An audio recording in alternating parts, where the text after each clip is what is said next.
तो हमारा जो एम है आज वो है कि कोई भी गिवन डायपोल, जैसे अभी हमको ये डायपोल दे रखा है पॉइंट ए बी पे, तो इसकी वजह से किसी भी जनरल पॉइंट पी पे, मान लो मैंने पॉइंट पी वो यहाँ ले लिया इस जगह पे, इस पॉइंट पी पे मुझे निकालना है नेट इलेक्ट्रिक पोटेंशियल।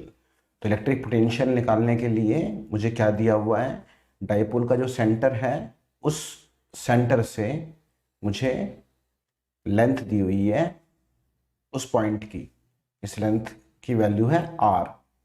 ये सेंटर से है डायपोल के, तो डायपोल की जो टोटल लेंथ है उसको हम 2l ले लेंगे, तो l इस तरफ l उस तरफ, c मिड पॉइंट हो गया उसका। तो और हमको ये एंगल पता है इस पॉइंट का, ये एंगल है थीटा। तो अब हम सबसे पहले काम तो क्या करेंगे, सबसे पहले तो हम जो चार्ज a पे है और जो चार्ज b पे है उसको ज्वाइन कर देंगे। AP और BP को हमने ज्वाइन कर दिया। अब यहाँ पे आप देख सकते हो कि जो साइड है PB वो सबसे छोटी है, उसके बाद PC और सबसे बड़ी जो साइड है वो है PA। ठीक है, तो अगर हमको इलेक्ट्रिक, अच्छा इस AP को मैंने बोल दिया R1 और PB को मैंने बोल दिया R2। तो अगर मुझे पोटेंशियल निकालना है, पोटेंशियल एट P, तो किसी भी चार्ज की वजह से पोटेंशियल का फॉर्मूला वो क्या होता है, KQ/R।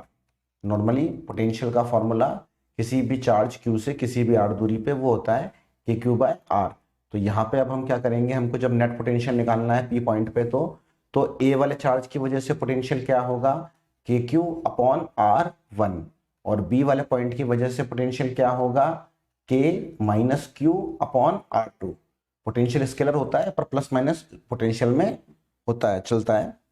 तो हमारे पास यहाँ तक फॉर्मूला आ गया, KQ कॉमन आ गया और आ गया 1/R1 minus 1/R2, equation number 1। अब हमको R1 और R2 को निकालना है R के टर्म्स में। तो सबसे पहले हम एक काम क्या करते हैं, हम पॉइंट B से इस लाइन PC के ऊपर एक परपेंडिकुलर ड्रॉप कर देंगे। ये हमने एक परपेंडिकुलर ड्रॉप कर दी, इस पॉइंट को बोल दिया M। हमने करा क्या है, हमने draw BM perpendicular to PC such that, अब चूंकि हमने यहाँ पे इस केस में ये अज्यूम करा हुआ है कि जो डाइपोल की लेंथ है वो बहुत छोटी है as compare to the distance, distance यानी कि R, तो बहुत छोटी लेंथ है। तो लगभग लगभग ये तीनों लाइंस एक तरह से आप कह सकते हो कि पैरेलल ही हैं, PA parallel to PC parallel to PB, लगभग लगभग, क्योंकि पॉइंट बहुत दूर है वो। ठीक है, डायपोल बहुत छोटा है, डायपोल की यूनिट होती है एंगस्ट्रम, और ये कुछ मिलीमीटर के ऑर्डर का है। तो इसीलिए हम इस तरह से ड्रॉ कर सकते हैं कि हम ये बोल सकते हैं कि जो लेंथ बचेगी MP यानी कि PM, ये किसके बराबर हो जाएगी, ये बराबर हो जाएगी BP के, जो परपेंडिकुलर हमने ड्रॉ करा उसकी वजह से।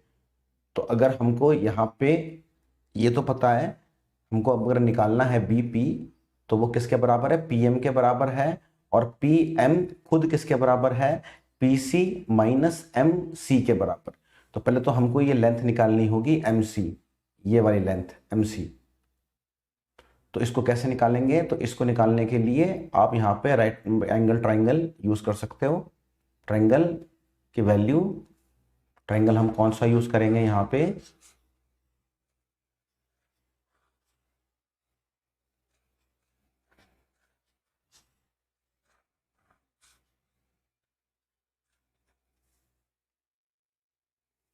हम यहाँ पे ट्राइंगल बनाएंगे ये वाला CMB।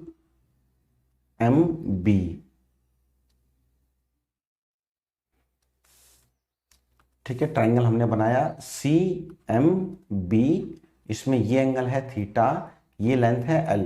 अब हमको निकालना है MC, तो इस एंगल के लिए तो ये बेस है, तो हम लगाएंगे कॉस थीटा।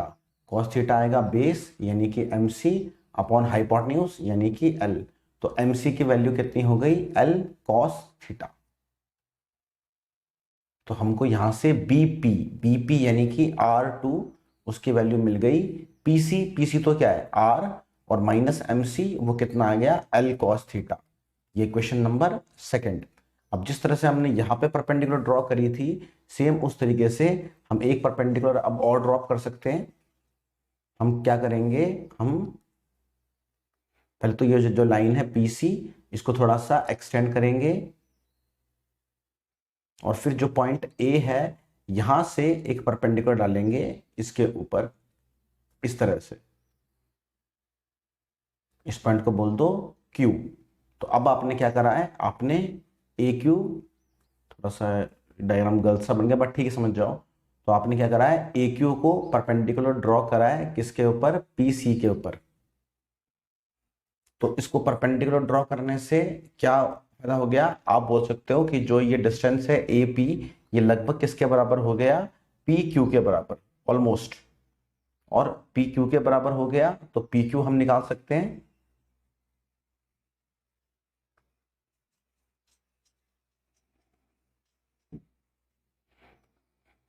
तो अब हमने ए पी की वैल्यू निकालनी थी, तो ए पी बराबर है पी क्यू के। पी क्यू किसके बराबर होगा, पी क्यू बराबर होगा P C plus C Q के।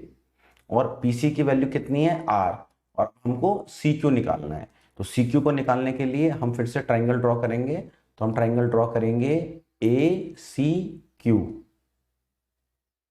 ये हमने ट्राइंगल ड्रॉ करा ए सी क्यू। ये एंगल अगर थीटा था तो ये वाला एंगल भी थीटा होगा, ऑल्टरनेट इंटीरियर एंगल्स। तो ये एंगल भी थीटा आ गया। जो ये लेंथ है ये एल है और ये एंगल 90 डिग्री का है। मुझे निकालना है क्यू सी। तो यहाँ पे फिर से कॉस थीटा लग जाएगा।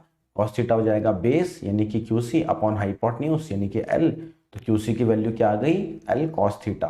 तो यहाँ से हमको ए पी यानी कि जिसको मैंने आर वन बोला था उसकी वैल्यू कितनी आ गई, R plus L cos theta. ये हो गई हमारी इक्वेशन नंबर 3। तो अब हमको तीनों इक्वेशंस मिल चुकी हैं। तो अब हम यहाँ पे डायरेक्टली लिख सकते हैं पोटेंशियल पी पॉइंट का। तो उसकी वैल्यू क्या आई थी, के क्यू 1/r1 माइनस 1/r2। और अब हमको r1 r2 की वैल्यूज भी मिल चुकी हैं।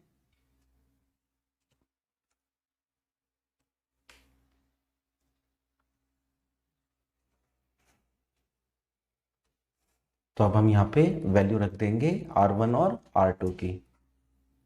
तो r1 की वैल्यू वो आई थी r plus L cos theta minus r2 की वैल्यू y थी r minus L cos theta. तो एलसीएम ले लेंगे।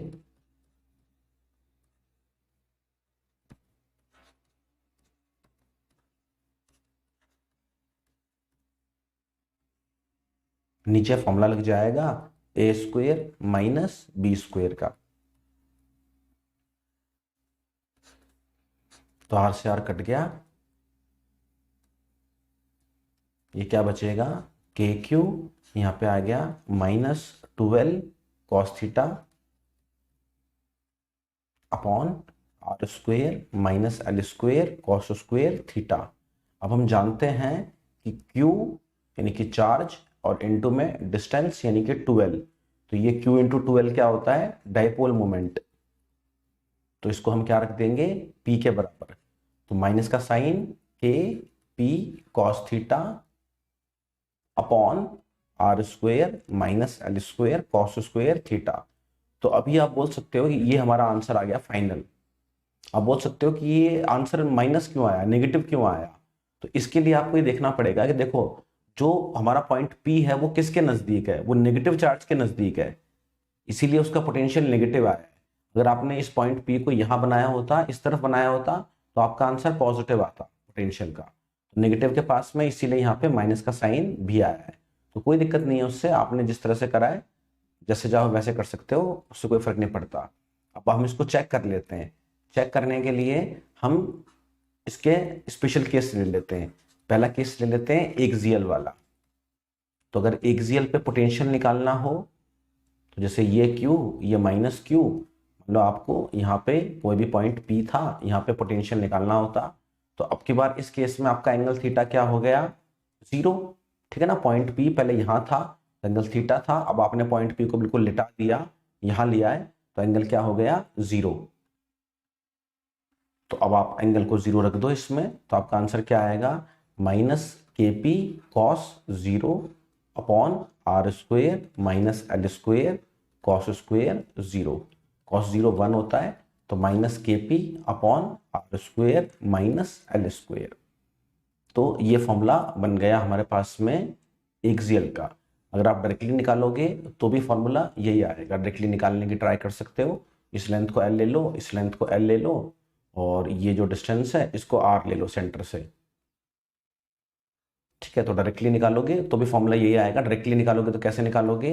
आप बोलोगे जैसे नेट पोटेंशियल क्या होगा, पोटेंशियल ड्यू टू बी मतलब पॉइंट पी पे, और plus potential due to A. तो बी पॉइंट का पोटेंशियल क्या आएगा, K minus Q upon R minus L, और ए पॉइंट का आएगा K Q upon R plus L. करोगे तो सॉल्व करोगे यही आंसर आना है उससे भी। फिर इसको हम इक्वेटोरियल के लिए भी चेक कर सकते हैं। अगर इक्वेटोरियल पोजीशन हुई तो इक्वेटोरियल पोजीशन के लिए जो एंगल थीटा होगा वो कितना हो जाएगा, 90 डिग्री हो जाएगा। कॉमन सेंस है। ठीक है, पहले पॉइंट पी यहाँ पे था, तो अगर आप इक्वेटोरियल यानी कि परपेंडिकुलर बाइसेक्टर पे ले जा रहे हो इसको, तो आप पॉइंट पी को यहाँ पे ले आओगे तो ये जो एंगल थीटा था ये कितना हो जाएगा, 90 डिग्री। तो थीटा जब 90 डिग्री हो गया तो फॉर्मूले में रख दोगे। तो फॉर्मूला था तो minus K P cos 90 upon R square minus L square cos square 90। तो कॉस 90 तो जीरो होता है, तो ये जीरो हो गया। और वैसे भी अगर आप देखोगे तो इक्वेटोरियल पोजीशन पे पोटेंशियल की वैल्यू वो जीरो ही आती है। क्यों? क्योंकि दोनों के पोटेंशियल कट जाते हैं। जैसे देखो ये डाइपोल है Q माइनस क्यू, आपने इक्वेटोरियल पोजीशन पे कोई पॉइंट ले लिया, ये आर दूरी पे ले लिया आपने सेंटर से। तो अगर यहाँ पे पोटेंशियल की वैल्यू निकालोगे तो इस पॉइंट P पे तो पोटेंशियल की वैल्यू क्या आएगी, ए की वजह से पोटेंशियल आएगा के क्यू अपॉन, अब देखो ये आर है और ये एल है, तो ये क्या आएगा under root R square plus L square.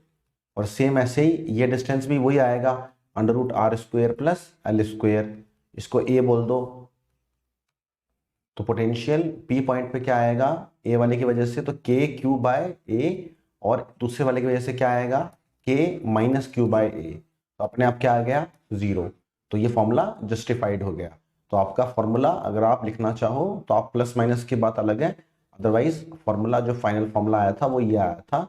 इसमें हम जनरली ये काम करेंगे क्योंकि 99.99% टाइम्स पे क्या होगा कि जो एल होगा वो आर से बहुत छोटा होगा, और फिर ऊपर से आपने कॉस थीटा और जोड़ दिया, स्क्वायर और कर दिया।